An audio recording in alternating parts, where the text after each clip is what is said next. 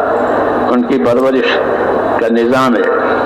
تو ایک نظام میرے دوستو ظاہری پرورش کا ہے، جیسے حاجتیں پوری ہو جاویں، راحتیں ہو جاویں، کام چلے.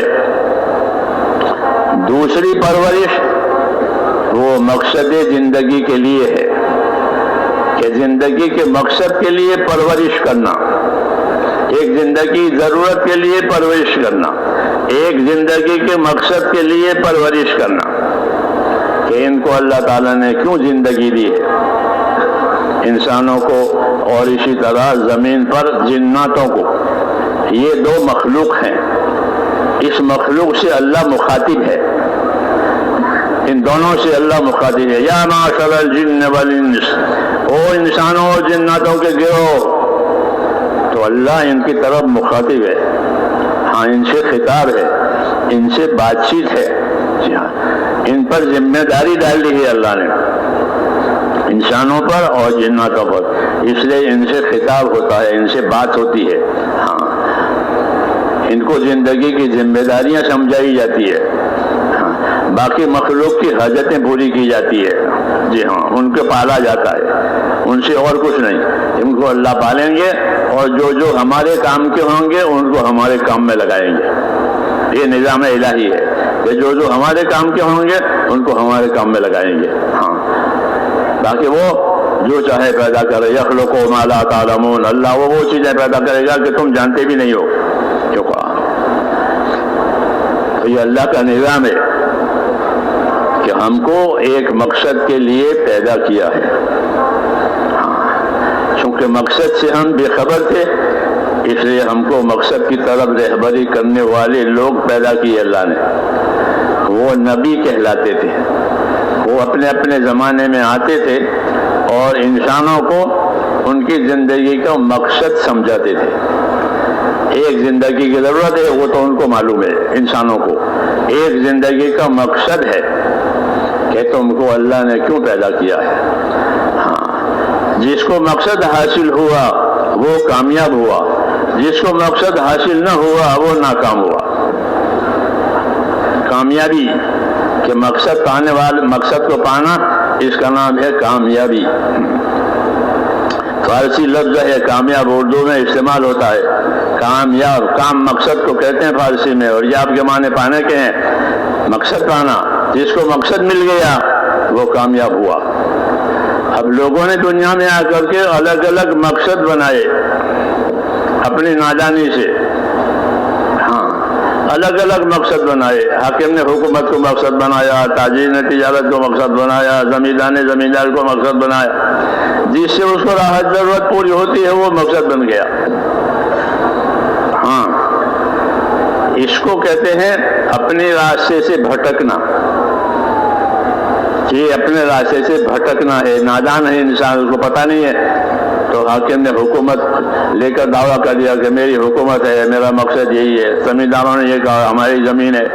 جی ہاں، لیکن اللہ تعالیٰ کو معلوم ہے کہ یہ چیزیں ان کی ضرورت کی ہے، ان کے مقصد کی نہیں ہے. مقصد اور ضرورت کی چیزوں کا فرق یہ ہے کہ جو چیزیں ضرورت کی ہوتی ہیں وہ موت تک ساتھ دیتی ہے. جو چیز موت تک ساتھ دے اور موت پر وہ سلسلہ ختم ہو جاوے اس کو ضرورت کہتے ہیں. ہاں، جب موت آئی تو ضرورت کی چیزوں کا سلسلہ ختم. مال کا سلسلہ ختم، رشتہ داری کا سلسلہ ختم، وطن کا سلسلہ ختم، یہ سب ضرورت، موت پر ضرورتوں کا خاتمہ ہو جاتا ہے۔ ہاں کہ یہ زندگی کی ضرورتیں تھیں، یہ ختم ہو گئی۔ اس لیے نبیوں کی دعوت، نبیوں کی تعلیم یہاں تک نہیں ہے ہاں کہ موت سے پہلے ضرورت کی چیزیں سمجھاوے کہ نہ، یہ تو انسان خود ہی سمجھ لیں گے۔ ان کو وہ بات سمجھاتے ہیں کہ زندگی میں ان کو مقصد پر، ان کی زندگی مقصد پر گزرے اور اس مقصد کو لے کر کے وہ اپنی قبروں میں بھی جاوے، ہاں، اور اپنی قبروں میں وہ کامیابی دیکھے، آخرت میں بھی کامیابی دیکھے۔ اس لیے نبیوں کی دعوت میں سب سے بڑا موضوع اور سب سے بڑی چیز آخرت ہوتی ہے۔ ہاں، اللہ نے نبیوں کو آخرت بنانے کے لیے خاص کیا ہے، آخرت کی دعوت کے لیے ان کو خاص کیا ہے، آخرت بنانے کی تعلیم کے لیے ان کو خاص کیا ہے۔ اِنَّا أَخْلَصْنَاهُمْ بِخَالِصَةٍ ذِكْرَ الدَّارِ، یہ انبیاء کے بارے میں فرمایا گیا ہے، اِنَّا أَخْلَصْنَاهُمْ بِخَالِصَةٍ ذِكْرَ الدَّارِ، کہ ان حضرات کو ہم نے آخرت کے معاملے میں خاص طور سے ان کو صلاحیت دی ہے، ان کو اس کی دعوت دی ہے۔ اس لیے میرے دوستو، انبیاء کرام کی دعوت میں اصل چیز آخرت ہوتی ہے کہ آدمی اپنی دنیا سے آخرت بناوے۔ یہ دعوت ہے اللہ کی کہ اپنی دنیا سے آخرت بناؤ۔ جس طرح زمیندار اپنی زمین سے فصل لیتا ہے، ہاں، ایک فصل، دو فصل، جیسی زمین ہو ایسی فصلیں لی جاتی ہے، تو اس طرح زمیندار اپنی زمین سے فصل لیتا ہے اور تجارت اپنی تجارت سے نفع لیتا ہے۔ ایسے مسلمان اپنی آخرت سے، اپنی دنیا سے آخرت کمائے۔ ہاں، اس کی دعوت ہے کہ اپنی دنیا سے آخرت بناؤ۔ وَابْتَغِ فِيمَا آتَاكَ اللَّهُ الدَّارَ الْآخِرَةَ وَلَا تَنْسَ نَصِيبَكَ مِنَ الدُّنْيَا وَأَحْسِنْ كَمَا أَحْسَنَ اللَّهُ إِلَيْكَ۔ یہ دعوت ہے اللہ کی۔ کیا دعوت ہے؟ کہ اپنی دنیا سے اپنی آخرت بناؤ۔ جس طرح زمین سے فصل لیتے ہو، تجارت سے نفع لیتے ہو، محنت کر کے مزدور مزدوری لیتا ہے، تم اپنی دنیا سے اپنی آخرت بناؤ۔ یہ سب سے بڑا موضوع ہے اور سب سے بڑا مقصود ہے انبیاء کرام علیہ السلام کی دعوت میں، ان کی تعلیم میں، کہ انسان اپنی دنیا سے اپنی آخرت بنائے۔ آپ نے فرمایا الکیس من لان نفسہ وعمل لما بعد الموت، کہ باہوش آدمی وہ ہے، سمجھدار آدمی وہ ہے جو اپنی ذات پر قابو کرے اور موت کے بعد جو عمل کام آوے وہ آج کر لے۔ آج کر لے اس لیے ہے کہ جب تک موت نہ آئی دنیا دارالعمل رہے گی۔ یہ دارالعمل ہے، یہاں عمل بنیں گے، عمل تیار ہوں گے، عمل کرنے کے موقع ملیں گے، کیونکہ یہاں صبح ہوگی، شام ہوگی، ہاں، رات ہوگی، دن ہوگا، اور صبح کے اعمال، رات کے اعمال، دن کے اعمال، یہ جب موت آ گئی تو یہ سلسلہ ختم، تو عمل کا سلسلہ بھی ختم۔ اس لیے کہا کہ باہوش آدمی وہ ہے کہ جو اپنی ذات پر قابو کرے، اللہ کی ناراضگی سے اپنے آپ کو بچائے اور موت کے بعد کام آوے وہ عمل آج کرے۔ کل کا بھروسہ نہیں ہے، کل کا بھروسہ نہیں ہے کہ کل زندگی بھی رہے گی کہ نہیں رہے گی، اور زندگی رہے گی تو موقع بھی رہے گا کہ نہیں رہے گا۔ ہاں، دنیا ہے، دنیا ہے، اس میں تغیرات ہوتے رہتے ہیں، اس میں فتنے بھی ہوتے رہتے ہیں اور بہت چیزیں ہوتی ہیں، اور یہ سب چیزیں انسان کی طرف متوجہ ہوتی ہے، کسی اور جاندار کی طرف متوجہ نہیں ہوتی۔ ہاں، جتنی نعمتیں ہیں، جتنے فتنے ہیں، وہ انسان وہی کی طرف آتے ہیں۔ اس لیے کہا کہ موقع غنیمت سمجھے کہ سمجھدار آدمی وہ ہے کہ اپنی ذات پر قابو کرے اور موت کے بعد کام آنے والا عمل آج کرے۔ تو یہ نبیوں کی دعوت ہے کہ اپنی دنیا سے اپنی آخرت بنائی جائے، اور ہم کو رسول صلی اللہ علیہ وسلم نے اور وضاحت سے سمجھایا۔ ہاں، ہاں آپ کی دعوت میں کمال ہے، آپ کی تعلیم میں کمال ہے، تو ہم کو اللہ کے نبی نے اور وضاحت سے سمجھایا۔ کیا سمجھایا؟ یہ سمجھایا کہ ان الدنیا خلقت لکم وانکم خلقتم للآخرہ، کہ اللہ نے ساری دنیا کو تمہارے لیے پیدا کیا ہے۔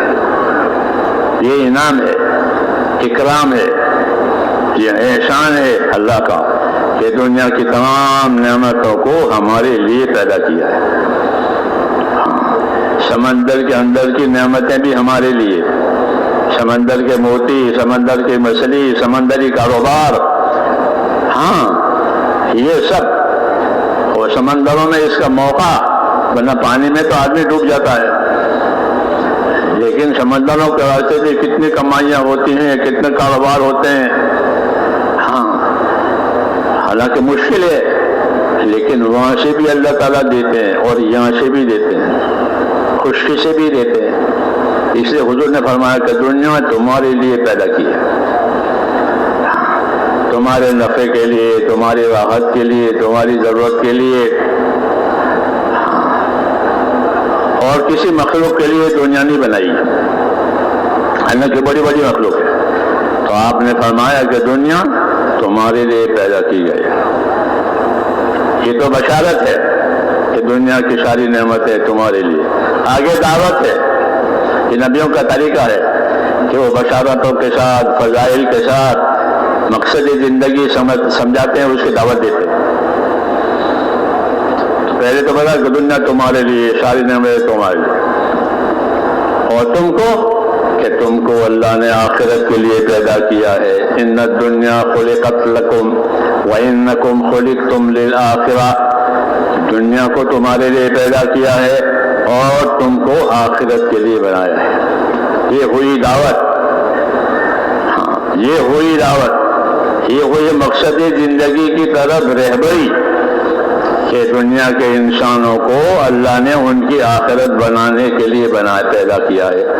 اس لیے اللہ کی نظر میں سمجھدار وہ آدمی ہوگا جو اپنی دنیا سے آخرت بناوے۔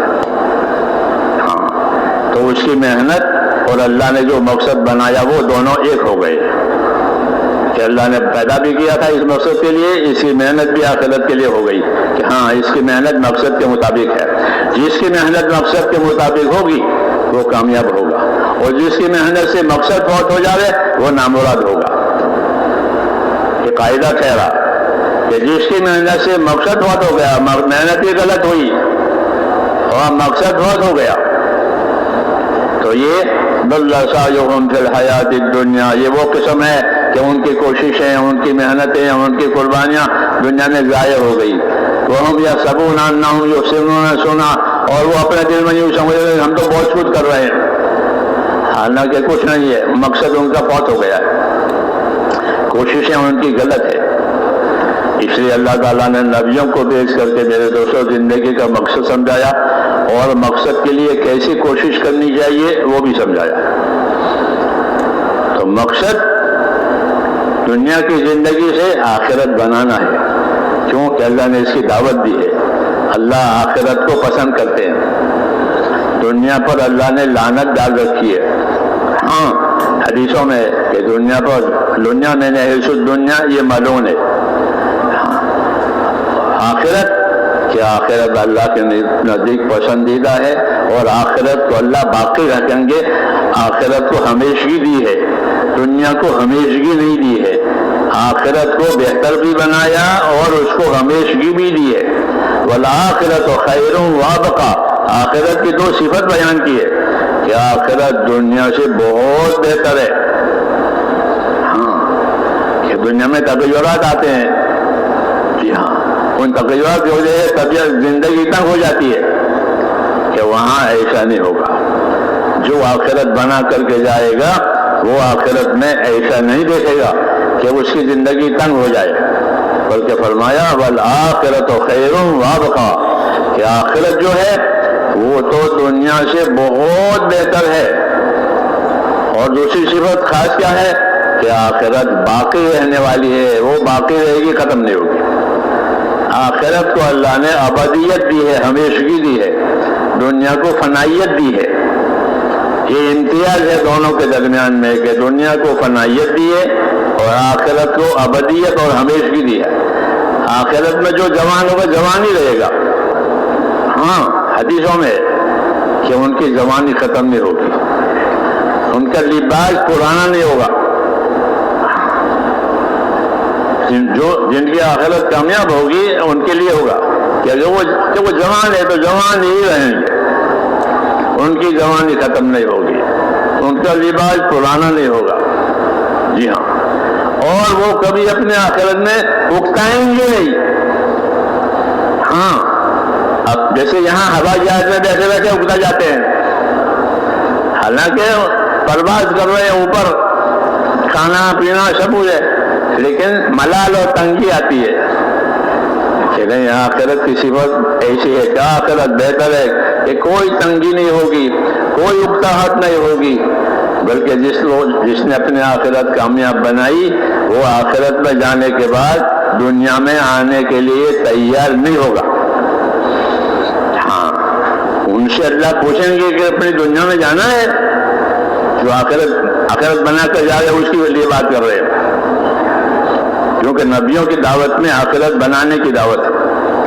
تو پوچھیں گے کہ دنیا میں جانا ہے، اپنے بیوی بچوں سے ملنا ہے، تو چونکہ اس کی آخرت کامیاب ہوئی ہے تو کہنا مجھے نہیں جانا، بیوی بچے سب یہیں آ جائیں گے، جیسے میں آ گیا ہوں وہ بھی آ جائیں گے، ان کے پاس نہیں جانا ہے۔ لا یبغون عنہا حولا، کہ وہ وہاں سے واپس آنا نہیں چاہیں گے، کہ وہ بہتر بھی ہے اور باقی رہنے والے بھی ہے۔ دنیا میں بہتری بھی نہیں ہے، وہ باقی رہنے والی بھی نہیں ہے۔ ہاں، یہ تو اس لیے انبیاء کرام علیہ الصلوۃ والسلام کے ہاں اصل دعوت آخرت کی ہے، اور سمجھدار بھی وہ ہے جو آخرت کی طرف اپنے آپ کو متوجہ کرے۔ حضرات صحابہ کرام کے بارے میں یہ آتا ہے کتابوں میں کہ وہ یوں کہتے تھے کہ انما ہممنا الآخرہ ولیست ہممنا الدنیا، کہ ہمارے عزائم آخرت بنانے کے ہیں، ہمارے ارادے آخرت بنانے کے ہیں، دنیا بنانے کے نہیں ہے، کیونکہ دنیا تو چھوٹ جائے گی، اس کو بنا کے کیا کریں گے؟ اس کو بنا کر کیا کریں گے؟ یا وہ چھوٹ جائے گی یا یہ چھوڑ کے چلا جائے گا، دونوں میں سے ایک بات ہوگی۔ بات مطلب حوادث سے دنیا ہاتھ میں سے چلی جاتی ہے، ہاں، اور بعد میں دنیا والا ہی دنیا سے چلا جاتا ہے، تو دونوں طرف سے چھٹاوے، دونوں طرف سے چھٹاوے۔ اس لیے وہ حضرات یہ کہتے تھے کہ ہمارے عزائم آخرت بنانے کے ہیں، کہ دنیا جس کی بنے گی بنے گی، نہیں بنے گی، اپنے وقت پر سب کچھ ختم ہو جائے، جس کی بنی اس کی بھی ختم، نہیں بنی اس بھی ختم۔ اس لیے میرے دوستو، ایک تو دعوت ہوتی ہے انبیاء کرام کے ہاں اپنے آخرت بنانے کی، ہاں، اور اللہ بھی آخرت کو پسند کرتے ہیں۔ تريدون عرض الدنيا واللہ يريد الآخرہ، اے واللہ يحب الآخرہ، تم دنیا کے سامان نظر کرتے ہو اور اللہ تو آخرت پسند کرتا ہے۔ تو ہماری نظر میں اور خدا کی پسندگی میں امتیاز کرنے کے لیے کہا ہے کہ تمہاری پسندگی کیا ہے اور اللہ کی نظر کیا ہے۔ تريدون عرض الدنيا واللہ يريد الآخرہ، تم دنیا کو پسند کرتے ہو اور اللہ آخرت کو پسند کرتا ہے۔ جو اعتبار سے اللہ تو وحدہ لا شریک ہے، اس کی جیسا تو کوئی ہے ہی نہیں، تو اس کی پسندگی اس کی پسندگی ہے، اس کی پسندگی جیسے پسندگی کس چیز ہو سکتی ہے؟ یہ رہبری کی ہے۔ تو ایک مضمون اور ایک چیز انبیاء کرام علیہ السلام کی دعوت میں وہ یہ ہے کہ اپنی دنیا سے اپنی آخرت بناؤ، وہی سمجھداری کی بات ہے۔ پھر آخرت بنانے کے لیے کیا دیا ہے؟ تو جیسے دنیا میں گزارے کے لیے اسباب پیدا کیے ہیں اللہ نے، جتنے اسباب ہیں دنیا کے وہ گزارے کے کہلاتے ہیں، یعنی آدمی اس میں رہ کر گزر جائے گا، حاکم حکومت میں رہ کر گزر جائے گا، تاجر تجارت میں رہ کر گزر جائے گا، اس طرح سب سمجھ لو کہ جتنے اسباب ہیں جس کو لوگ ترقی کے اسباب سمجھتے ہیں وہ تو گزارے کے اسباب ہے۔ ہاں، وہ گزاری کے اسباب ہیں، ترقی کے اسباب نہیں ہیں۔ ہاں ترقی کے اسباب ہوتے تو وہ حادثے میں جاتے اور یہ اپنے یہ نہ چھوڑتا، لیکن وہ ترقی کے اسباب نہیں ہے، بلکہ فرمایا انما هذه الحیات الدنیا متاع، کہ دنیا کا یہ سارا سامان یہ تو گزارے کا سامان ہے۔ کھایا ختم ہو گیا، پہنا پرانا ہو گیا، استعمال کیا تو پھر وہ کمزور ہو گیا، یہ گزارے کے اثرات پڑتے ہیں۔ انما هذه الحیات الدنیا متاع، یہ دنیا تمہارے گزارے کا سامان ہے، اس میں تم گزر جاؤ گے اور وہ پرانی بھی ہو جائے گی، پھٹ بھی جائے گی، ٹوٹ بھی جائے گی۔ ہاں تو یہ گزارے کا سامان ہے، والآخرت یہ گزارے کے لیے نہیں۔ انما هذه الدنیا متاع، اور آخرت کہ آخرت تو ان لوگوں کے لیے ہے جو اپنی جانی مالی صلاحیتوں کو حق پر لگاوے، اپنی جانی مالی صلاحیتوں کو جو حق پر لگاوے ان کے لیے ہے آخرت۔ یہ ہم کو رہبری دی ہے کہ آخرت کس کے لیے ہے، کہ جو اپنی جانی مالی صلاحیتوں کو آخرت پر لگاوے۔ اس لیے دعوت آخرت بنانے کی ہے کہ اپنی دنیا سے اپنی آخرت بناؤ۔ پہلا سبب اپنی دنیا سے آخرت بنانے کا وہ ایمان ہے، اللہ سے تعلق ہے۔ کہ اللہ سے تعلق پیدا کرو بندگی کا، کیونکہ بندگی اور عبادت یہ اللہ کا حق ہے ہم پر۔ کہ حدیثوں میں کہ اللہ کا حق ہے کس پر، کہ بندوں پر۔ وہ کیا حق ہے؟ کہ اللہ کا حق بندوں پر یہ ہے کہ وہ اللہ کی عبادت کرے اور اس کے ساتھ کسی کو شریک نہ کرے، یہ اللہ کا حق ہے۔ اللہ کے حقوق سمجھانے کے لیے ہی اللہ کا نبی آتا ہے، کیونکہ ہم کو نہیں معلوم اللہ کے کیا حقوق ہیں۔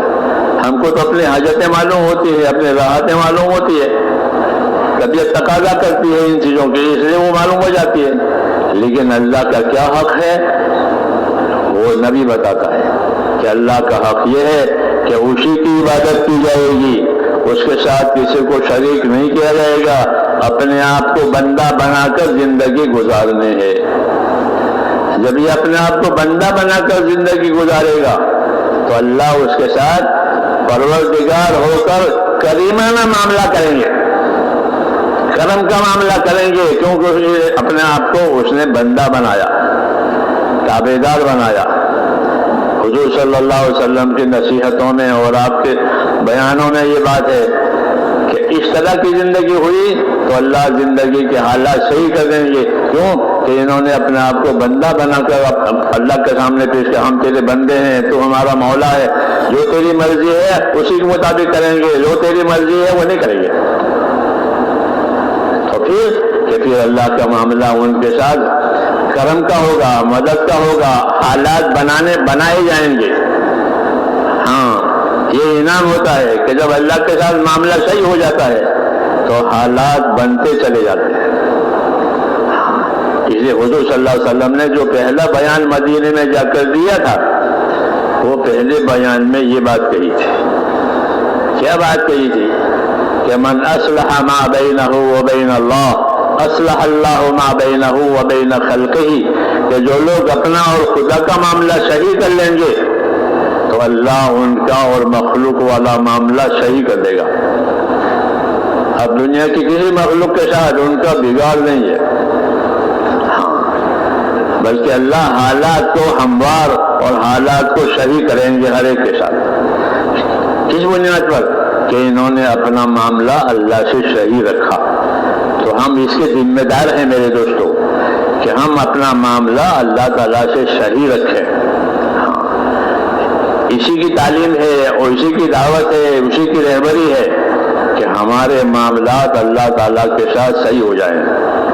تو اللہ تعالیٰ کے ساتھ معاملہ صحیح ہونے کے لیے کہ ایک تو اللہ کی ذات پر ہمارا یقین آوے کہ جو ہوگا وہ اللہ سے ہوگا، اللہ کے غیر سے کچھ نہیں ہو سکتا۔ نفع ہو، نقصان ہو، عزت ہو، ذلت ہو، بیماری ہو، تندرستی ہو، ہاں کوئی حالات ہو، کوئی چیز ہو، جو کچھ ہوگا وہ اللہ سے ہوگا۔ ساری کائنات اللہ کے قبضے میں ہے، تو نفع کی حالت ہو، نفع نقصان کی حالت، اس کا یقین کہ پہلے اپنا یقین صحیح کرنا کہ جو ہوگا وہ اللہ سے ہوگا، اللہ کے غیر سے کچھ نہیں ہوگا۔ اللہ کا علم بہت بڑا ہے، وہ سب کچھ جانتا ہے، قدرت بہت بڑی ہے، وہ اپنے قدرت سے سب کچھ کر سکتا ہے۔ اس لیے اصل معاملہ اللہ تعالیٰ کے ساتھ ہے کہ اپنا معاملہ اللہ تعالیٰ کے ساتھ صحیح کرو، کہ ایک تو اللہ کے ساتھ صحیح یقین کہ جو اللہ چاہے گا وہ ہوگا، جو اللہ نہیں چاہے گا وہ ہوگا نہیں ہوگا۔ دوسرا کہ اللہ راضی ہوگا تو سارے حالات بنیں گے، اللہ ناراض ہوگا تو کوئی حل نہیں بنے گا۔ اچھے حالات والے اسباب بھی ڈالیں گے، لیکن اللہ ناراض ہے تو ان اسباب میں بھی حالات بگڑ جائیں گے، کیوں کہ اللہ ناراض ہے۔ اور اللہ راضی ہے تو کہ آگ میں بھی باغ بناوے اور پانی میں بھی راستہ بناوے اور دشمن کو بھی دوست بنا دے۔ ہاں، کیوں؟ اللہ راضی ہے۔ تو اللہ راضی ہونے سے حالات بنتے ہیں، اللہ کے ناراض ہونے سے حالات بگڑتے ہیں۔ یہ انبیاء کرام کی دعوت میں ہے کہ حالات کا تعلق دنیا کے اسباب سے نہیں ہے کہ مال ہوگا تو حالات بن جائیں گے، اقتدار ہوگا، عہدہ ہوگا، فوج ہے، لشکر ہے، سامان ہے، اس سے حالات بننے کے گنا، اس سے نہیں۔ مولانا محمد یوسف صاحب رحمۃ اللہ علیہ اس بات کو اس طرح سمجھاتے تھے، فرماتے تھے کہ دنیا کے تمام اسباب اللہ کی قدرت کے سامنے ایسے ہیں جیسے آپ کے سامنے خالی برتن رکھے ہوئے ہوں، خالی پیالے رکھے ہوئے ہیں، خالی پلیٹیں رکھی ہوئی ہیں ہمارے سامنے۔ کیا مطلب ہے؟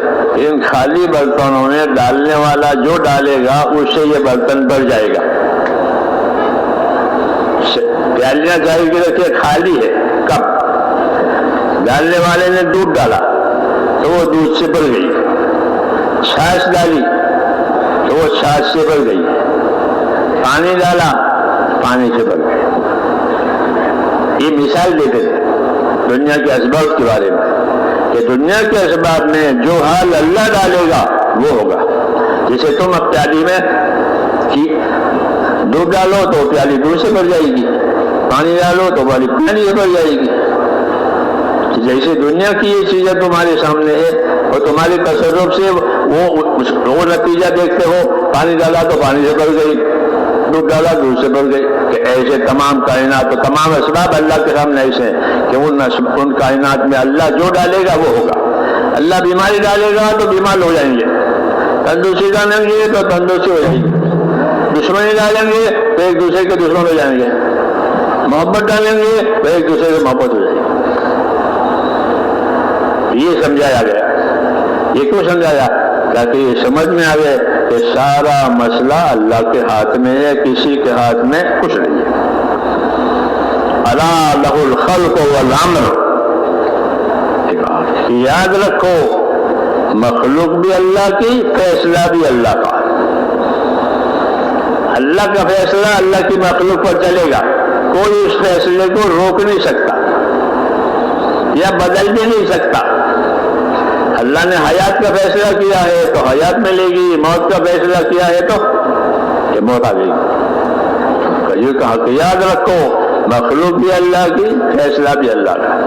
یہ باتیں میرے دوستوں کہلائی جاتی ہے اللہ کی شانیں، یہ اللہ کی شانیں ہیں تاکہ لوگ اللہ کو ان کی شانوں کے ساتھ پہچانیں۔ جی ہاں، اللہ کے اپنے اپنی شانیں ہیں، وہ شان مخلوق میں دکھائی دیتی ہے، وہ شان مخلوق میں دکھائی دیتی ہے، غریب بنانا، مالدار بنانا، یہ اللہ کی شان ہے۔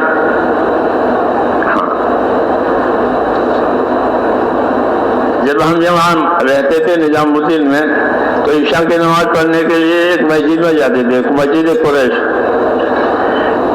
راستے میں دکانیں ہیں، سونے کی، چاندی کی، مختلف دکانیں، تو ان پر لوگ آئے ہیں کرسیوں پر بیٹھ کر کے اور سیمپل دیکھ رہے ہیں سونے کا، چاندی کا، مستورات بھی اور مرد بھی، وہ دکان ہے۔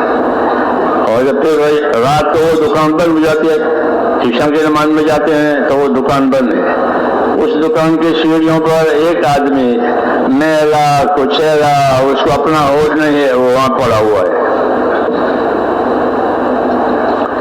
دن میں سونا چاندی والے اور رات میں یہ پڑا ہوا ہے. ہاں، اس کو خود پتا ہے میں کون ہوں، کہاں سے ہوں. بھائی کو کھانا دے گئے تو کھا لے گا، نہیں تو وہاں پڑا ہوا ہے، میں اللہ خدا پڑا. تو ہمارے ایک بزرگ تھے شیخ سعدی رحمۃ اللہ علیہ، ان کی کتابیں مدرسوں میں پڑھائی جاتی ہے. وہ کتابیں اس لیے پڑھائی جاتی ہے کہ اللہ کے بندے اللہ کی شان کو سمجھیں، اللہ کی شان کو سمجھیں. کہ دیکھو سونا چاندی والے بھی آتے ہیں یہاں اور وہ چلے جاتے ہیں، پھر یہ بھی ہے، اس کو اللہ نے ایسا بنایا ہے، ان کو ایسا بنایا ہے، اس کو ایسا بنایا، اس کو ایسا بنایا. تو یہ کس لیے؟ کہ ان کو، کہ لوگوں کو اللہ کی شان سمجھ میں آوے کہ اللہ جو چاہیں گے وہ کریں گے. ہاں یکے بر بسترے کم خواب و نف دیگر برخا کے خاری بستہ یک. ہم فارسی پڑھتے تھے اور فارسی کتابیں اس میں اللہ کی قدرت میں کہ ایک کو دیکھو گے کہ قیمتی سے قیمتی لباس میں ہے، ہاں رات دن نعمتوں میں ہے، اور دوسرا اپنی لاچاری اور محتاجی کی وجہ سے برف کی سیڑھی کے گلا پڑا ہوا ہے، وہ سیڑھیوں پر. وہ بھی مخلوق ہے، وہ بھی مخلوق ہے. جو سونا چاندی استعمال کرتے ہیں وہ بھی مخلوق ہے، یہ بھی مخلوق ہے. یہ کیا بات ہوئی کہ اللہ نے سمجھداروں کو اللہ کی شانیں دکھائی ہے. دیکھو یہ میری شان ہے، میں نے اس کو ایسا بنایا ہے، اس کو ایسا بنایا ہے. تم میری قدرت کو پہچانو اور میری قدرت کو پہچان کر میری طرف متوجہ ہو جاؤ.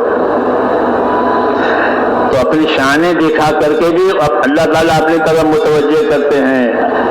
دعوت اور فضائل سمجھا کر کے بھی اپنی طرف متوجہ کرتے ہیں. یہ سب کاروبار اسی کے لیے ہے کہ دنیا کی زندگی اللہ کو پہچاننے کے لیے ہے. کس کے لیے ہے؟ کہ دنیا کی زندگی میں اللہ تعالیٰ کو پہچانو اور اللہ کو پہچان کر اس کا حق ادا کرو. یہ ہے دعوت. اس کے لیے سارا سمجھایا جاتا ہے کہ قدرت بھی سمجھو، نعمت بھی سمجھو، اللہ کا برتاؤ بھی سمجھو. دعوت میں یہ سب چیزیں سمجھائی جاتی ہے. دعوت سے صرف نکل جانا آ جانا نہیں ہے، بلکہ اپنی دعوت میں اللہ کو پہچاننا ہے، اس کی شانوں کو پہچاننا ہے، اس کی قدرت کو پہچاننا ہے.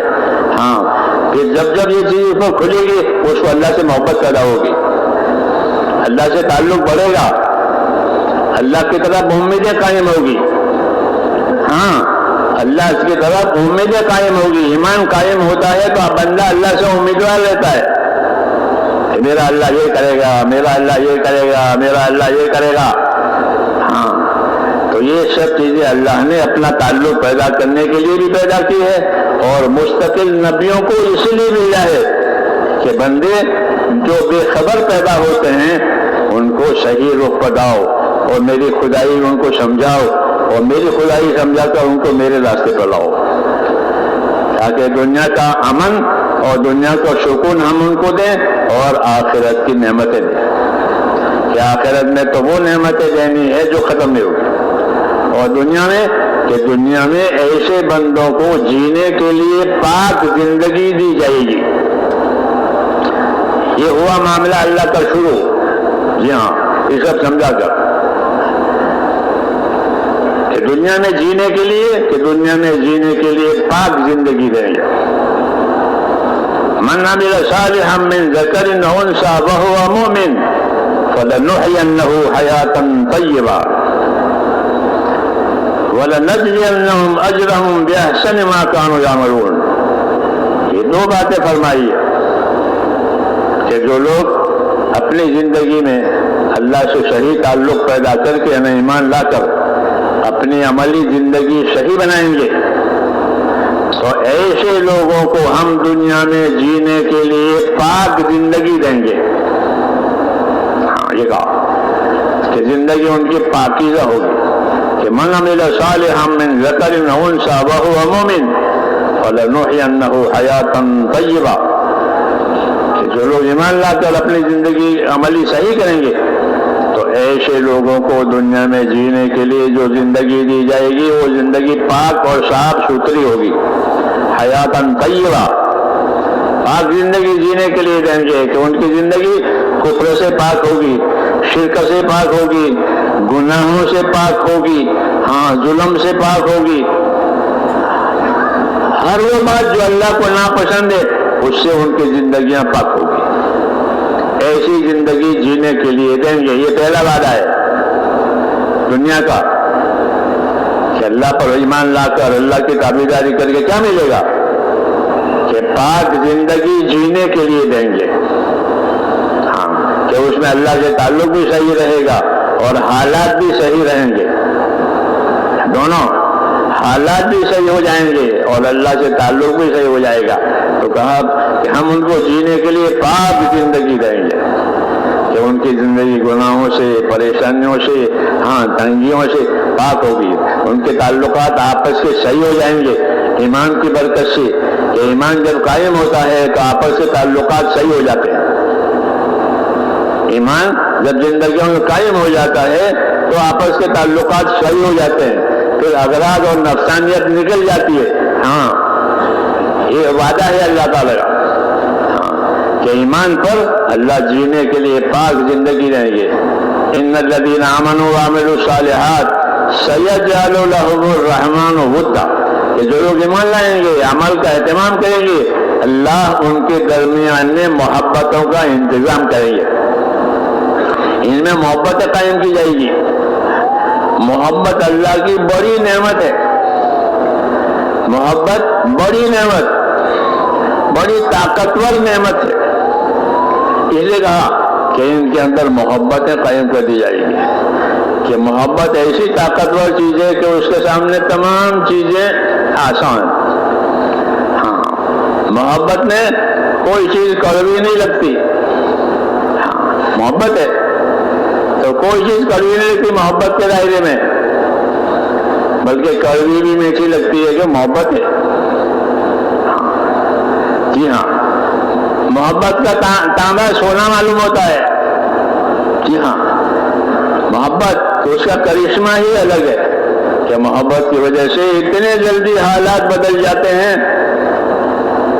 موسیٰ علیہ السلام کو جب اللہ تعالیٰ نے پیدا کیا تھا تو وہ زمانہ تھا کہ فرعون نے قانون بنایا تھا کہ بنی اسرائیل کے خاندان میں جو بیٹا پیدا ہو وہ قتل کیا جائے، اور اس پر بڑی تیزی سے کارروائی ہوتی تھی۔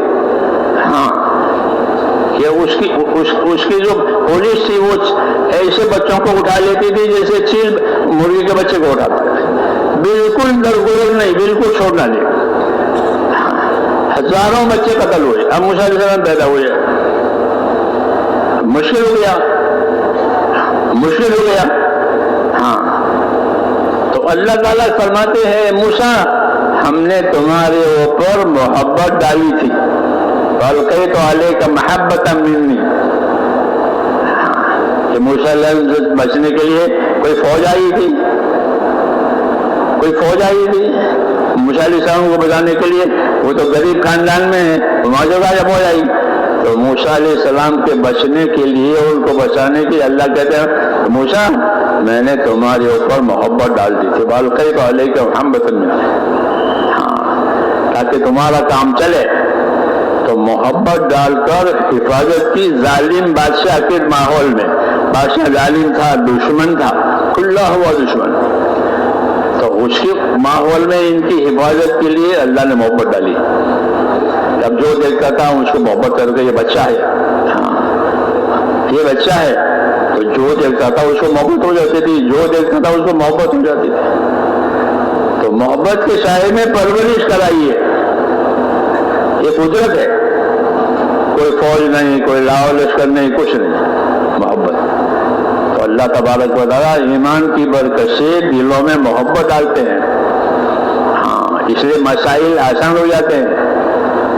ان الذین آمنوا وعملوا الصالحات سیجعل لهم الرحمن ودا، جو لوگ ایمان لائیں گے، نیک اعمال کا اہتمام کریں گے، کہتے ہیں ان کے درمیان میں اللہ کہتے ہیں ہم محبتیں ڈالیں گے، اور محبتوں کی وجہ سے ان کے مسائل آسان ہو جائیں گے۔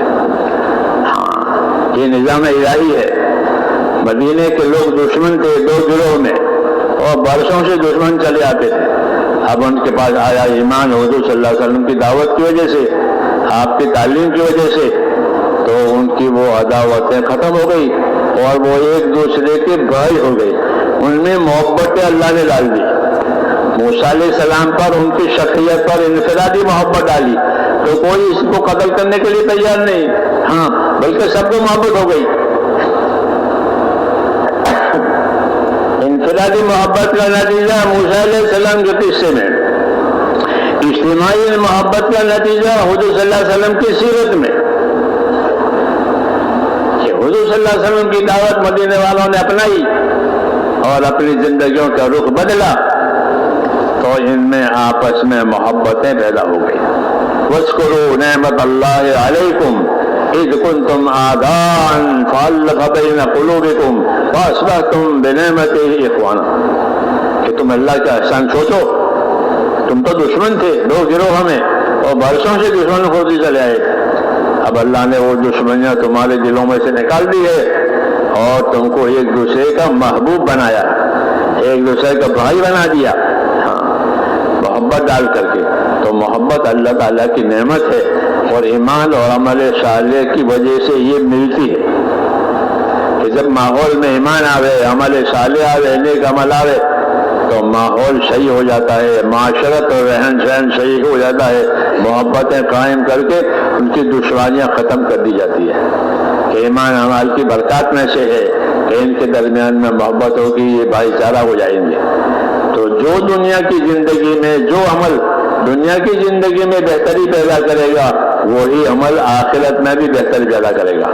تو اس عمل نے محبتیں پیدا کی تو یہ کہ یہ عمل ایمان و عمل آخرت میں نجات کا بھی سامان ہو جائے گا۔ یہاں محبتیں پیدا کی اور مسائل آسان ہو گئے، آخرت کے مسائل بھی اس سے آسان ہو جائے گی۔ اس لیے انبیاء کرام علیہ السلام کی دعوت میں یہ بڑی چیز ہے کہ اپنے ایمان کو اللہ کے ساتھ صحیح کرو اور اپنے اعمال کو درست کرو۔ تو اعمال کی درستگی کی وجہ سے حالات کی درستگی ہوگی، یہ نظام ہے۔ اور اعمال میں اہم اللہ کی عبادت ہے۔ عبادت ہمارے پاس جانی بھی ہے، مالی بھی ہے۔ عبادت ہمارے پاس جانی بھی ہے اور مالی بھی ہے، ہاں۔ اس لیے ایمان کا تقاضا اطاعت ہوتا ہے، اور اطاعت میں ایک بات پہلی یہ ہوتی ہے کہ پہلے اپنی جان مال سے اپنے آپ کو اللہ کی عبادت کے لیے تیار کرو، اللہ کی عبادت کے لیے کرو۔ یا قوم اعبدوا اللہ ما لکم من الہ غیرہ، نبی کی دعوت ہوتی تھی کہ اے لوگوں اپنے آپ کو اللہ کی عبادت میں لگاؤ، تمہارے لیے خدا کے سوا کوئی دوسرا معبود نہیں، کوئی دوسرا کارساز نہیں۔ تو اللہ کی کارسازی دکھانے کے لیے کہ اللہ کی عبادت ہے۔ اللہ کی عبادت کی تاثیر یہ ہے کہ اللہ کی عبادت سے اللہ کی مدد متوجہ ہوتی ہے، اللہ کی عبادت سے اللہ کی مدد متوجہ ہوتی ہے۔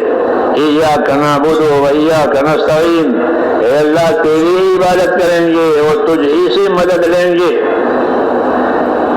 یہ کلام ہے، اللہ کے سامنے التجا ہے کہ ہم تیری عبادت کریں گے اور تیری مدد لیں گے۔ تو اصولی بات آئی کہ اللہ کی مدد لینے کا راستہ وہ اللہ کی عبادت ہے۔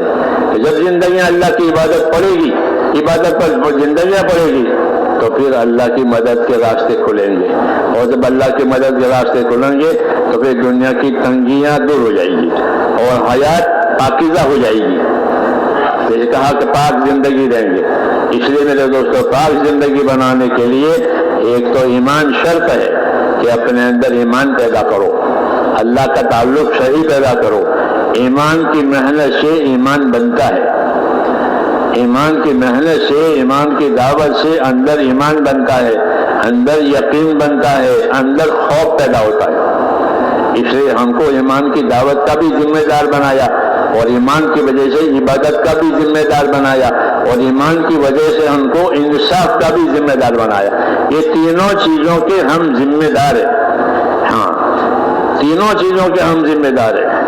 کہ ایمان، کہ اپنا ایمان بناؤ، اللہ کے راستے کی نقل و حرکت، اللہ کے راستے کی دعوت، اللہ کے راستے کا علم و ذکر، یہ وہ اسباب ہیں کہ کہ جس سے ایمان میں ترقی پیدا ہوتی ہے، اللہ کا یقین بڑھتا ہے، اللہ کا خوف بڑھتا ہے. اور یہی دو چیزیں اصل ہیں کہ اللہ سے استفادہ کے لیے اللہ کی ذات کا یقین آوے، اور اللہ کی ناراضگی سے اور ناکامی سے بچنے کے لیے اللہ کا خوف پیدا ہو جائے. یہ دو پہلو ہے ایمان کے. ایمان کے یہ دو پہلو ہے. ایک طرف اللہ تعالیٰ سے امیدوار ہو کر کے یقین پیدا کرے کہ جو ہوگا اللہ سے ہوگا، اللہ کے غیر سے نہیں ہوگا. ہاں، تو اندر یقین پیدا ہو جائے کہ محنت سے یقین بنتا ہے. آدمی کی محنت میں یہ تاثیر ہے کہ جو وہ جس چیز کی محنت کرے گا اس کا یقین اس کے دل میں غیر شعوری طور پر آئے گا. ہاں، غیر شعوری طور پر محنت کی وجہ سے یقین آتا ہے. ایک کمار جو برتن بناتا ہے مٹی سے، گارے سے، گارا ہے، کوئی قیمت نہیں ہے، گارا. ایک میں مثال دے رہا ہوں، گارا ہے، کوئی قیمت نہیں ہے، مٹی ہے اور پانی ہے، لیکن اس کی محنت سے ایک شکل بن گئی، مٹکا بن گیا، سراہی بن گئی. اب اس کی قیمت آئے گی کہ سراہی کی کیا قیمت ہے کہ 100 روپے، مٹکے کی کیا قیمت ہے کہ 150 روپے. ہاں، اس گارے پر اس کی محنت لگی تو وہ بہت سے مٹکے تیار کر کے سردی کے زمانے میں بناتا ہے، گرمی میں بیچتا ہے. آپ بھی سڑکوں پر دیکھتے ہوں گے. جی ہاں، مٹکے ہیں، مٹی کے برتن، ہاں، کہ وہ بنتے ہیں سردی میں، بکتے ہیں گرمی میں. ہم تو دیہاتی لوگ ہیں، ہم جانتے ہیں. جی ہاں، کہ وہ بنتے ہیں سردیوں میں پانی کم پیا جاتا ہے تو وہ بناتے ہیں اس کو. پھر گرمی میں پانی کے تو لوگ اس کو لے جاتے ہیں. ہے وہ گارا، کوئی میٹیریل نہیں ہے، کوئی قیمتی چیز نہیں ہے، لیکن دو باتیں پیدا ہوئی ہے. ایک تو اس بنانے والے کی کاریگری کا اثر ہے کہ گارا کا شکل بن گئی، مٹی تھی، گارا کا مٹکا ہو گیا، سراہی ہو گئی، اس کی محنت سے شکل بن گئی. دوسرا کیا ہوا کہ اس کے اندر یقین پیدا ہوا ہے کہ یہ 100 مٹکے ہیں، یہ 100 سراہیاں ہیں جو سڑک کے کنارے پر لگا کے بیٹھا ہے، اور ایک ایک کی قیمت 150 روپے. تو کتنی مالیت ہوئی؟ کتنی مالیت ہوئی؟ کہ بڑی مالیت ہوئی. 100 ہیں اور ایک کی قیمت 150 ہے. تو اس میں یقین آ گیا کہ اب یہ بک جائے گی تو میرے ساری ضرورتیں پوری ہو جائیں گی. اب کوئی قرض والا آیا کہ آپ نے میرا قرضہ نہیں دیا تو وہ اس کو مٹ کے دکھا، دیکھو یہ اب یہ بک جائیں گے، فوراً آپ کا قرضہ میں ادا کر دوں گا. تو حضرت فرماتے تھے کہ آدمی کی محنت سے شکلیں نہیں بنتی ہیں، آدمی کی محنت سے یقین بھی بنتا ہے. اندر یقین بنتا ہے اور باہر شکل بنتی ہے. یہ تو میں نے مٹی کا آج کل کی بات کہ بڑے بڑے فلیٹ بناتے ہیں، فلیٹ لوگوں کو رہنے کے لیے، اس میں لوگ رہیں گے. اور کرایہ آئے گا، ہم کھائیں گے. آج کل کا مٹکوں کو چھوڑو. جی ہاں، عمارتیں بنائیں گے، اس کے اندر مختلف جو فلیٹ بنیں گے اور لوگ وہ کرائے پر لیں گے اور کرایہ آئے گا، آرام سے کھائیں گے. تو حضرت فرماتے تھے کہ آدمی کی محنت سے شکلیں بنتی ہیں باہر اور یقین بنتا ہے اندر. یہ مزاج ہے آدمی کا. اس مزاج کو سامنے رکھ کر جس طرح چیزوں میں یہ مزاج چلتا ہے، دین کی دعوت آئی تو دین کی دعوت نے بجائے چیزوں کے انسانوں کے سامنے اعمال رکھے کہ اپنے عملوں کی بھی شکلیں اچھی بناؤ. جس طرح عمارت اچھی بنائی اور کرایے پر دے دی، مٹکا اچھا بنایا اور بیچ دیا، تو اپنے عملوں کی شکل اچھی بناؤ. جب تم اپنے عملوں کی شکل اچھی بناؤ گے تو اس کے نتائج بھی اچھے آئیں گے. ہاں، اس کا ثمرہ اور نتیجہ بھی اچھا آئے گا. تو اعمال پر بھی ملتا ہے جس طرح چیزوں پر ملتا ہے. اعمال پر جو ملتا ہے وہ آخرت کا بدلہ اور دنیا کی برکت. یہ دو چیزیں اعمال پر دی جاتی ہے اللہ کی طرف سے کہ اعمال پر آخرت میں بدلہ ملے گا، دنیا میں اس کی برکتیں ملے گی. نماز بنائی ہے تو نماز بنائی ہے تو آخرت میں اس کا بدلہ ملے گا. کہ ان کا اکرام کیا جائے گا نمازوں کے قائم کرنے والوں کا. اور دنیا میں کہ دنیا میں ان کی زندگیوں میں نمازوں کی برکتیں دی جائے گی۔ تو اعمال کے بارے میں یہ فرمایا کہ اعمال اگر بنائے گئے ہیں جیسا کہ حکم ہے تو دنیا میں اس کی برکتیں آئے گی۔ برکت کی کوئی توجیہ نہیں کر سکتا برکت کیا چیز ہے، لیکن ہوتی ہے کس میں کہ آدمی کی محنت میں، کہ آدمی کی صحیح محنت کی وجہ سے اس کے کام میں، اس کے کاروبار میں، اس کی زندگی میں برکت دی جاتی ہے۔ برکت ایک چیز ہے اللہ کی طرف سے، ہاں، اور برکت کا اثر یہ ہے کہ برکات سے مشکلات آسان ہو جاتی ہے، برکات سے مشکلات آسان ہو جاتی ہے، تنگیاں دور ہو جاتی ہے، تھوڑا سامان زیادہ کام کر دیتا ہے، تھوڑا کھانا بہتوں کے لیے کافی ہو جاتا ہے۔ کیا ہوگا کہ برکت ہو گئی۔ تھوڑی زندگی میں بڑے بڑے اعمال ہو جاتے ہیں، کیا ہو گیا کہ زندگی میں برکت ہو گئی۔ تو برکت میرے بھائیوں اللہ تعالیٰ کا ایک انعام ہے جو ایمان کی وجہ سے ایمان والوں کو ملتا ہے، ایمان والوں کو اس کی وجہ سے ملتا ہے کہ برکت اللہ تک دیتے ہیں اعمال پر۔ تو اعمال میں ایک تو برکت ہوتی ہے، دوسرا بدلہ ہوتا ہے، وہ بدلہ چل کر اللہ آخرت میں دے گا، اس کا وعدہ کیا گیا ہے، اس کا وعدہ کیا گیا ہے کہ فلاں عمل پر یہ دیں گے، فلاں عمل پر یہ دیں گے۔ فضائل اعمال میں یہی بات سمجھائی گئی ہے کہ آدمی دنیا میں عمل کرتا ہے اور ظاہر میں کچھ ہوتا ہے نہیں، کہ ہاں کہ وہ اپنے وقت پر ہوگا۔ جیسے کہ آم کے لیے گوٹی ڈالی اور اسے اگانے کی کوشش کی تو آج سے آج پھل نہیں ملے گا بلکہ اس کی مدت پر اس کا پھل آئے گا۔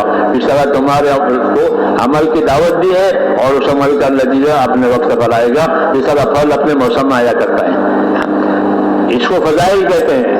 تو اللہ تعالیٰ نے دنیا میں اپنے دین پر چلانے کے لیے اور حالات کو درست بنانے کے لیے ہم کو اعمال کی لائن دی ہے کہ اپنے عملوں کو صحیح کرنے سے ساری لائنیں صحیح ہو جائیں گی۔ حضور صلی اللہ علیہ وسلم نے یہی بات مدینے والوں سے فرمائی تھی کہ من اصلح ما بینہ و بین اللہ اصلح اللہ ما بینہ و بین خلقہ، کہ جو لوگ اپنا اور خدا کا معاملہ ٹھیک کر لیں گے تو اللہ ان کا اور مخلوق والا معاملہ ٹھیک کرے گا۔ آسمان بھی ان کے حق میں ہو جائے گا، زمین بھی ان کے حق میں ہو جائے گی، دل بھی آپس میں ایک دوسرے کے حق میں ہو جائیں گے، یہاں تک کہ فرشتے بھی مدد کے لیے ہو جائیں گے۔ ہاں کیوں کہ معاملہ اللہ تعالیٰ سے اچھا ہوا ہے، اور معاملہ اللہ سے بگڑا ہے کہ ساری مخلوق خلاف ہو جائے گی، حالات بگڑ جائیں گے۔ ہاں حالات بگڑ جائیں گے کہ حالات کے بننے بگڑنے کا تعلق آدمی کا اللہ سے تعلق پر موقوف ہے، اس کا تعلق اللہ تعالیٰ سے صحیح ہوا کہ سارے حالات صحیح ہو جائیں گے۔ من اصلح ما بینہ و بین اللہ اصلح اللہ ما بینہ و بین خلقہ، کہ جو لوگ اپنا اور خدا کا معاملہ صحیح کریں گے اللہ ان کا مخلوق والوں کا معاملہ صحیح کر دے گا، اور اگر اللہ سے معاملہ بگاڑا ہے تو پھر معاملہ بگڑ جائے گا۔ یہ دعوت سمجھانے کے لیے اور زندگیوں کے ذمہ داریاں سمجھانے کے لیے یہ باتیں کہی جاتی ہیں تاکہ اپنی زندگی کی ذمہ داریاں سمجھیں۔ اور زندگی کی ذمہ داریاں سمجھنے کا مطلب یہ ہے کہ سب سے پہلے اپنے دلوں کا یقین اور اپنے دلوں کا تعلق اللہ تعالیٰ سے صحیح کرو کہ ہماری زندگی اللہ کی عبادت کے لیے ہے، ہم اللہ کے بندے ہیں، وہ ہمارا معبود ہے، تو ہمارا اللہ کا تعلق عبادت اور بندگی کا ہے، وہ عبادت اور بندگی والا تعلق صحیح ہو جائے۔ دوسرا کہ جو اسباب اللہ نے ہم کو دیے ہیں جان کے مال کے، ان اسباب کا استعمال کہاں ہو؟ تو دنیا میں دو راستے ہیں، ایک خواہشات کا راستہ ہے اور ایک اطاعت کا راستہ ہے۔ یہ دو راستے ہیں دنیا میں، ایک خواہشات کا راستہ کہ جو جی میں آئے وہ کرو، اور ایک ہے کہ جو جی میں آئے وہ نہیں کریں گے بلکہ جو حکم ہوگا وہ کریں گے۔ تو دنیا والے جو اللہ کو جانتے مانتے نہیں ہیں ان کا راستہ خواہشات کا ہوتا ہے کہ جو جی میں آئے کرو، بھائی یہی دنیا ہے، کھا لو پی لو، پھر کچھ نہیں ہے، وہ یوں کہتے ہیں بس، پھر کچھ نہیں ہے، نہ ملنا ہے، پھر اس کے بعد جینا نہیں ہے، ہاں وہ یہ کہتے ہیں۔ اور دوسری جانب اللہ کے بھیجے ہوئے رسول کہتے ہیں کہ ایسا نہیں ہے، بلکہ مرنے کے بعد اصل زندگی آئے گی، مرنے کے بعد اصل زندگی آئے گی، اور اصل زندگی پہلی زندگی کا نتیجہ بتاوے گی۔ یہاں ایک بویائی کا زمانہ ہوتا ہے، ایک کٹائی کا زمانہ ہوتا ہے کھیت میں، ایک بویائی کا زمانہ، بویائی کے زمانے میں بویائی ہوتی ہے، پھر فصل آ گئی کہ اب کٹائی ہو گئی۔ ایسے ہی زندگی میں ایک لگانے کا زمانہ ہوتا ہے اور ایک اس کا نتیجہ دیکھنے کا زمانہ ہوتا ہے۔ لگانے کا زمانہ موت سے پہلے کا زمانہ ہے اور نتیجہ دیکھنے کا زمانہ موت کے بعد کا زمانہ۔ دو زندگیوں کو اللہ تعالیٰ نے اس طرح بنایا کہ ایک میں لگانا ہے اور دوسرے میں اس کو لینا ہے اس کا نتیجہ۔ ہاں، تو بویائی کٹائی کھیتوں میں ہوتی ہے، بویائی اور کٹائی۔ یہ بویائی کا زمانہ ہے، سب بوئیں گے، پھر کٹائی کا زمانہ آئے گا تو سب کاٹیں گے۔ کیا کاٹا کہ تل بوئے تھے اور تل کاٹے۔ ایسے میرے دوستوں زندگی کا دور ہے، ایک عمل کا زمانہ ہے اور ایک اس عمل کے نتیجہ دیکھنے کا زمانہ ہے۔ اس لیے اللہ تعالیٰ نے اپنے بندوں کو دنیا کی خیر بھی دینا چاہا ہے اور دنیا آخرت کی خیر بھی دینا چاہا ہے۔ دنیا اور آخرت کی خیر کس راستے سے ملے گی؟ نبیوں والے راستے سے ملے گی۔ دنیا کی خیر بھی ملے گی، آخرت کی خیر بھی ملے گی۔ حضور صلی اللہ علیہ وسلم ڈنکے کی چوٹ یہ کہتے تھے کہ میں تمہارے پاس دنیا اور آخرت کی خیر لے کر آیا ہوں، اس کو مان لو سلامت رہو گے۔ یہ فرماتے تھے، یہ اجمال اور اختصار کے ساتھ کہ میں تمہارے پاس دنیا اور آخرت کی خیر لے کر آیا ہوں، اس کو مان لو پھر تم سلامت رہو گے۔ دنیا کی سلامتی آئے گی جب تک دنیا ہے، اور آخرت کی سلامتی ہوگی کہ عذاب سے بچاؤ ہو جائے گا اور اللہ کے انعامات کا حقدار ہو جائے گا۔ یہ فرماتے تھے کہ میں تمہارے پاس دنیا و آخرت کی بھلائی لے کر آیا ہوں، اس کو مان لو تو پھر تم کو دنیا آخرت کی خیر مل جائے گی۔ اس لیے میرے دوستو یہ ہماری ذمہ داری ہوئی کہ اللہ تعالیٰ نے دین کا جو کام اور دین کے نام سے جو نعمت دی ہے وہ ہماری زندگیوں میں آوے۔ ایک تو سننے سمجھنے میں آوے، وہ تو ابتدائی زمانہ ہے، اور ایک ہے زندگی میں آوے۔ وہ اصل مقصد ہے کہ دین کہاں آوے؟ کہ دین زندگیوں میں آوے۔ جیسے دوائیں، کہ دوائیں کہاں؟ کہ دوائیں بدن میں جائے، آنکھ کی دوا آنکھ میں جائے، کان کی دوا کان میں جائے، پیٹ کی دوا پیٹ میں جائے۔ تو یہ رخ علاج کا صحیح ہے، یہ رخ علاج کا صحیح کہلاتا ہے کہ پیٹ کا درد ہے تو پیٹ کی دوا پیٹ میں جائے، آنکھ میں درد ہے تو آنکھ کی دوا ہے۔ اس طرح دین، کہ دین کہاں جائے؟ کہ دین زندگیوں میں جائے، کیونکہ زندگیاں بے دینی کی بھی ہوتی ہے اور زندگیاں دینی بھی ہوتی ہے۔ ہاں، دین نہ ہوا تو یہ بے دینی کی زندگی ہوگی، فساد کی زندگی ہوگی۔ ہاں، ان کی زندگیوں میں دین نہ ہونے کی وجہ سے ایمان یقین کا بھی فساد ہوگا، ان کا یقین صحیح نہیں ہوگا، عمل بھی صحیح نہیں ہوں گے، جان مال کا استعمال بھی صحیح نہیں ہوگا، آپس کے تعلقات بھی صحیح نہیں ہوں گے۔ فساد ہر جگہ گھیرے گا، جہاں جائیں گے وہاں فساد آئے گا۔ جیسے اسلام آنے سے پہلے کہ زمین میں فساد ہی فساد تھا، عبادتیں بھی گندی ہو گئی تھی، لوگ ننگا طواف کرتے تھے تو عبادتیں بھی گندی ہو گئی۔ جی ہاں، کیوں؟ کہ دین نیا، پھر آیا دین، تو دین آنے سے ساری گندگی صاف ہو گئی۔ آج بھی یہی بات ہے، مگر شرط یہ ہے کہ دین زندگیوں میں آوے۔ ایک معلومات میں آنا ہے کہ ہمیں معلومات ہو گئی دین کی، وہ ٹھیک ہے، لیکن یہ کافی نہیں ہے، یہ کافی نہیں ہے، بلکہ زندگیوں میں آنا ضروری ہے۔ جن چیزوں کو زندگیوں میں لانا ہے وہ زندگیوں میں آوے، اور جن چیزوں سے زندگیوں کو بچانا ہے اس سے زندگیاں بچ جاوے۔ یہ مطلب ہوتا ہے کہ ان چیزوں سے زندگیوں کو بچاؤ اور ان چیزوں کو زندگیوں میں لاؤ۔ دونوں قسم کے احکامات ہوتے ہیں، بچنے کے بھی اور کرنے کے بھی۔ جی ہاں، دعوت کا تقاضا یہ ہے کہ جو کام بچنے کے ہیں اس سے اپنے آپ کو بچاؤ، اور جو کام کرنے کے ہیں اس میں اپنے آپ کو لگاؤ، تو بات صحیح ہوگی۔ اس کے لیے ہم کو علم و ذکر کا نمبر دیا ہے، ہاں، ان نمبروں کو استعمال کرنا ہے اور ان نمبروں کو زندگیوں میں لانا ہے۔ علم و ذکر، علم و ذکر، کہ علم و ذکر کی اتنی اہمیت ہے جتنے ریل چلنے کے لیے پٹڑی کی اہمیت ہے۔ پٹڑی نہیں ہوگی تو ریل کہاں چلے گی؟ چلے گی اٹلی نہیں ہے، ریل کہاں چلے گی؟ تو علم و تکبر زندگی کی ریل صحیح چلے گی، لیکن اس کا نام بھی چلے گا آتا ہی نہیں ہے. ہاں اس کا نام نہیں آتا علم و ذکر کا، وہ اصل ہے. ہاں وہ اصل ہے. اس لیے ہماری دعوت میں میرے دوستوں جس طرح نقل و حرکت ہے، نقل و حرکت کے ساتھ علم و ذکر بھی ہے. ہاں پہلا نمبر کلمہ ہے، دوسرا نمبر کیا ہے؟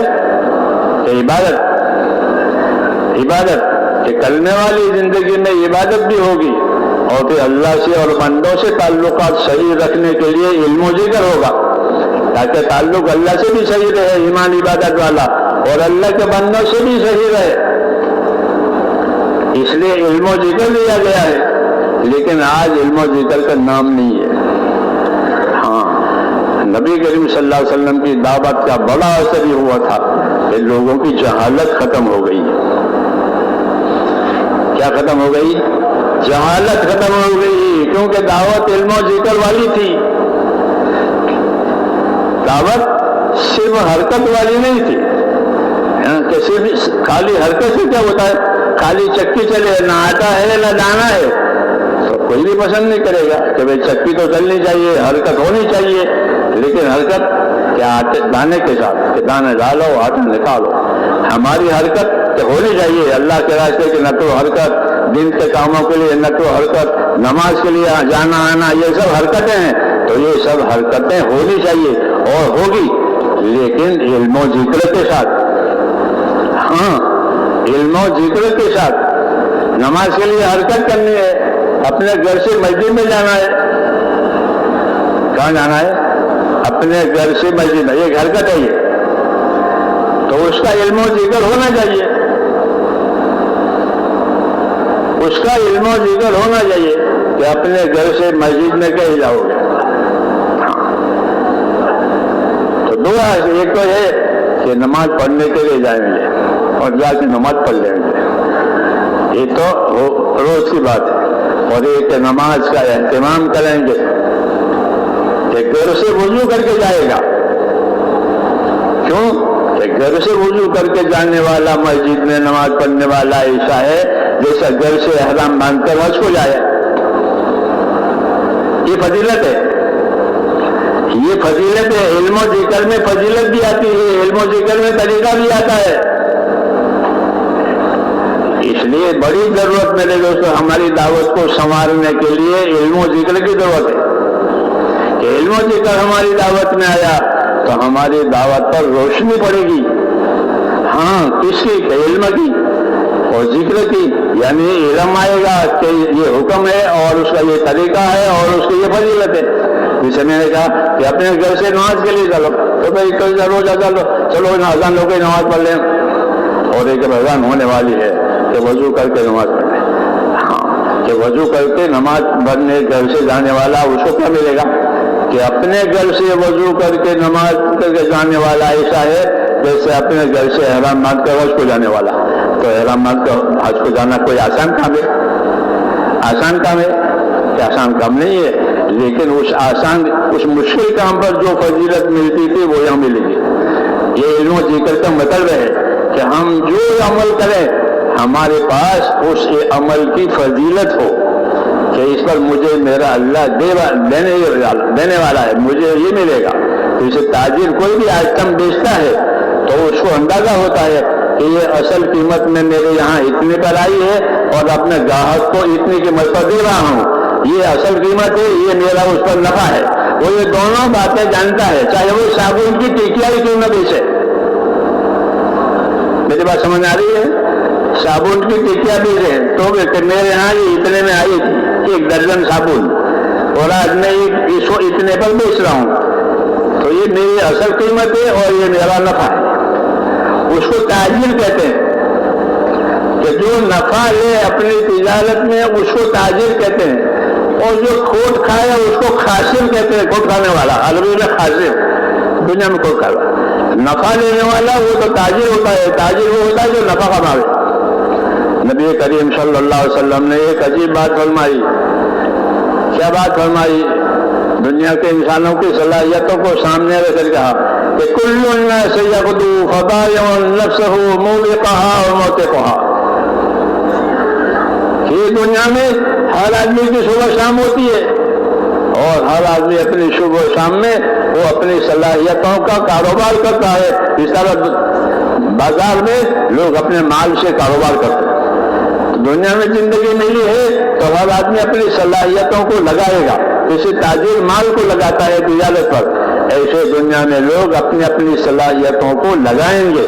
بعض لوگوں کی صلاحیتیں کھوٹ پر لگے گی، کھوٹ پر لگے گی کہ دنیا کی کھوٹ بھی ہے اور آخرت کی کھوٹ بھی ہے، اور وہ راستہ نافرمانی کا راستہ ہے، نافرمانی کا راستہ ہے کہ صلاحیتیں نافرمانی پر لگی کہ یہ کھوٹ ہی کھوٹ ہے، چاہے وہ اس کو نفع سمجھا نادانی سے۔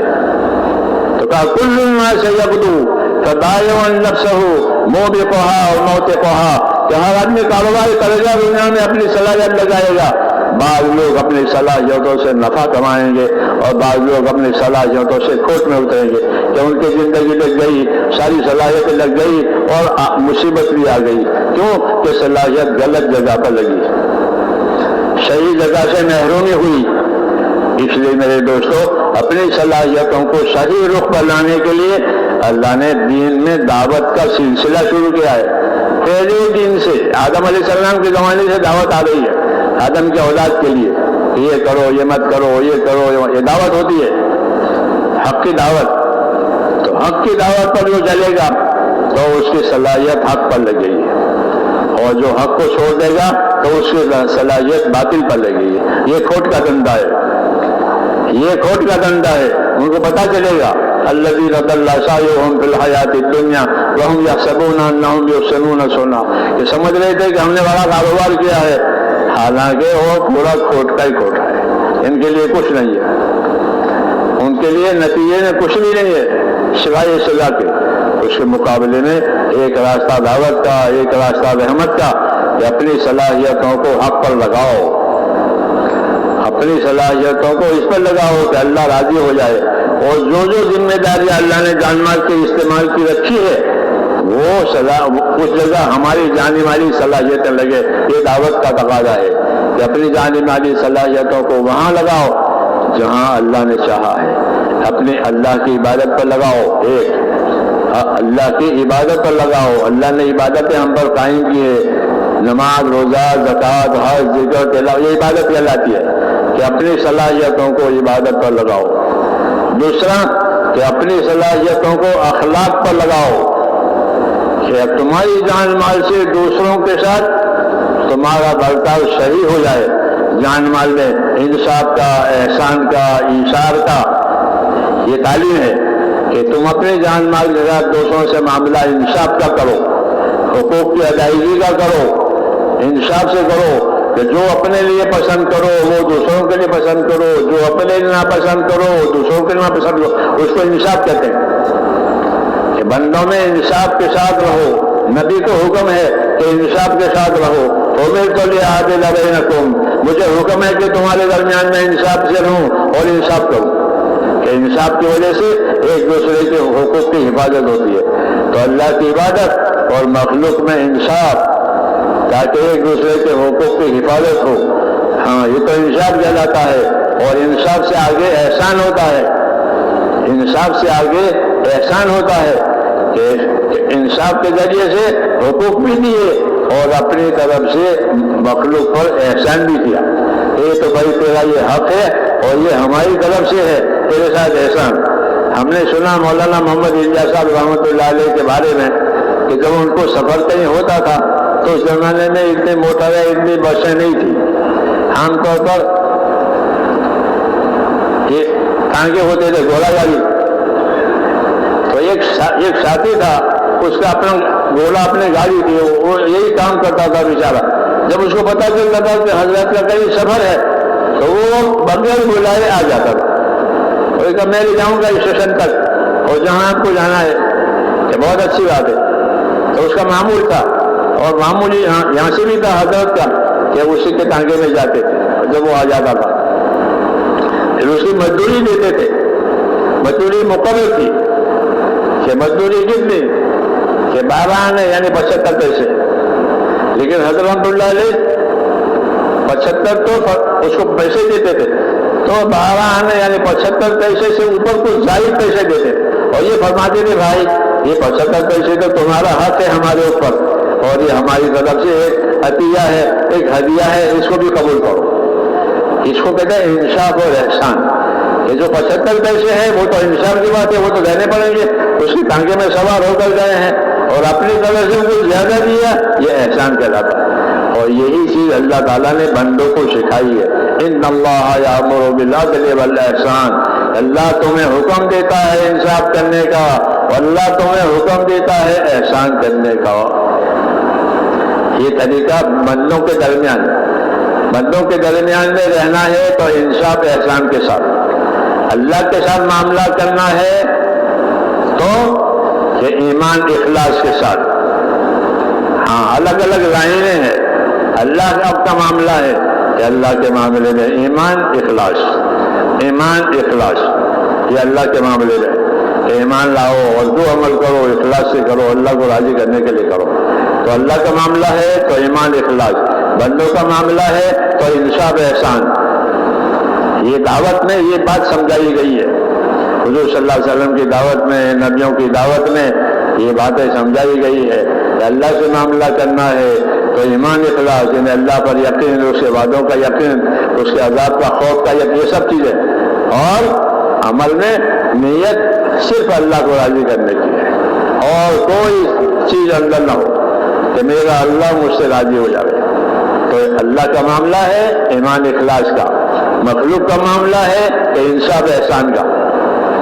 یہ نبیوں کی تعلیم میں، نبیوں کی دعوت میں یہ چیزیں سمجھائی جاتی ہیں۔ معاملہ بندوں کا ہے کہ بندوں کے معاملے میں انصاف سے رہو، بندوں کے معاملے میں احسان سے رہو، ایک دوسرے پر احسان کرو اور انصاف سے رہو تاکہ حقوق کی پائمالی نہ ہو، اور احسان سے رہو تاکہ آپس میں محبتیں ہوں۔